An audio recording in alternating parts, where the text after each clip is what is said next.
नमस्कार दोस्तों, आज हम बताने जा रहे हैं types of brick masonry bond. Brick में कितने प्रकार के बॉन्ड होते हैं जिसका हम प्रयोग ईंट चिनाई में करते हैं। सबसे पहले हम ब्रिक का साइज जानते हैं। ब्रिक का नॉर्मल साइज होता है 9 inch into 4 inch into 3 inch होती है।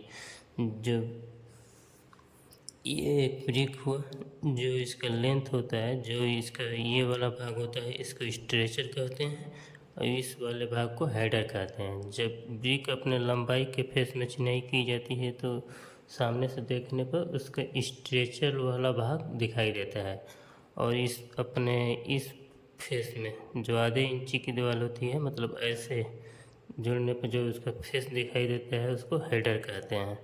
और ये ब्रिक के ऊपर जो गड्ढा होता है जिसको हम फ्रॉग कहते हैं, इसमें मोटार को ज्वाइंट करने के लिए बनाया जाता है, फिक्स करने के लिए बना होता है। चौड़ाई वाले जो ये चौड़ाई होता है उसको हम हेडर कहते हैं। फ्रॉग पे जो ईंट भट्ठे का मालिक होता है, मैन्युफैक्चर का नाम लिखा होता है।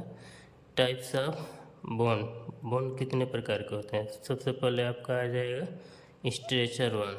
स्ट्रेचर बॉन्ड यहाँ पे आपको दिखाया गया है। यह आधे इंची की वाल में प्रयोग किया जाता है।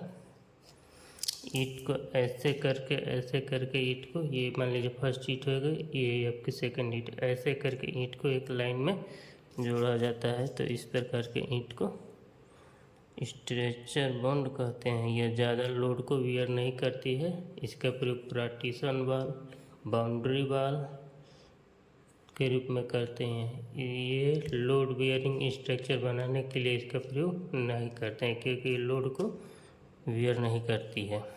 दूसरा आपका आ जाएगा हेडर बॉन्ड।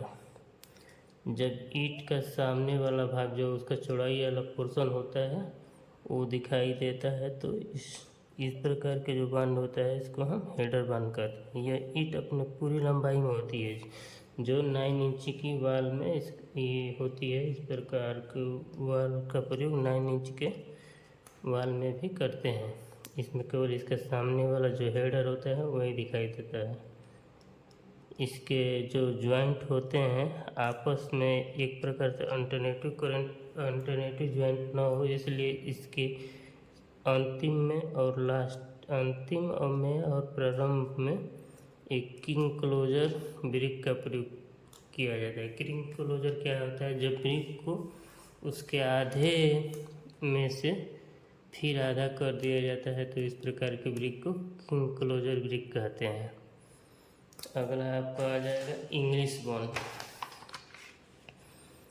यह आपका हो जाएगा थर्ड इंग्लिश बॉन्ड। इसमें एक कोर्स होता है स्ट्रक्चर के रूप में। मान लीजिए ये वाली फर्स्ट जो रो होता है स्ट्रक्चर में, फिर सेकंड हो जाएगा हेडर में। हेडर तथा स्ट्रक्चर के अल्टरनेटिव क्रम में होते हैं तथा इसके लास्ट में एक किंग क्लोजर भी लगा होता है। सामान्यतः इसी का प्रयोग हम करते हैं क्योंकि इसकी लोड बियरिंग कैपेसिटी बहुत अधिक होती है और ये 9 इंच की वाल को बनाने में इसका प्रयोग किया जाता है। ये आपका स्ट्रेचर होएगा, फिर हेडर, फिर स्ट्रेचर, फिर हेडर। फ्लेमिंग बॉन्ड, यह एक ही कोर्स में एक स्ट्रेचर, फिर उसके बाद हेडर, फिर स्ट्रेचर। मान लीजिए ये आपको कोई वाल है, ठीक,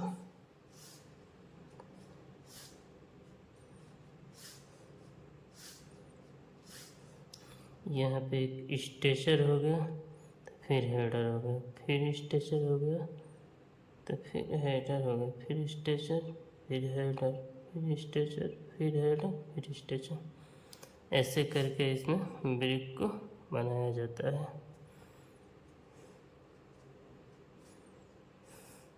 इसमें 2 स्ट्रक्चर तथा ये 9 इंच के वाल में भी इसका प्रयोग किया जाता है। इसमें 2 स्ट्रक्चर होते हैं। जैसे मान लीजिए एक ईंट ऐसे हो गई, ठीक, फिर इसके बाद से एक ईंट ऐसे लग जाएगी, तो ये वाला जो होगा ये स्ट्रेचर हो जाएगा, ये वाला हेडर हो जाएगा क्योंकि ये सामने वाला इसका हेडर दिखाई दे रहा है, इसको हेडर कहते हैं। इस प्रकार का ब्रिक का यूज अधिकांश नहीं करते हैं, इसका कम ही करते हैं, क्योंकि इसको बनाने के लिए कुशल कारीगर की आवश्यकता होती है।